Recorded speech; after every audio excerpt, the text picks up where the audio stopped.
If you want to enable dynamic lock screen on Samsung Galaxy Tab A11, then first of all we need to go to Settings.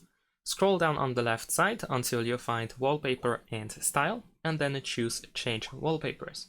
Scroll down again to find Wallpaper Services, and you should be able to find Dynamic Lock Screen, so we can select this option. And then we have a bunch of different categories that we can use to refresh our lock screen wallpaper every time we go to the lock screen. So let's say I'm gonna use docs. You can also download using Wi-Fi only if you don't want to use the mobile data. So we're gonna tap on download. In addition to that, I'm gonna also choose, let's say, live, why not? And of course, once it is set up, once you download it, you should be able to go to the lock screen in order to take a look at these wallpapers. Now, as you can see, every time I open the lock screen, the wallpaper changes.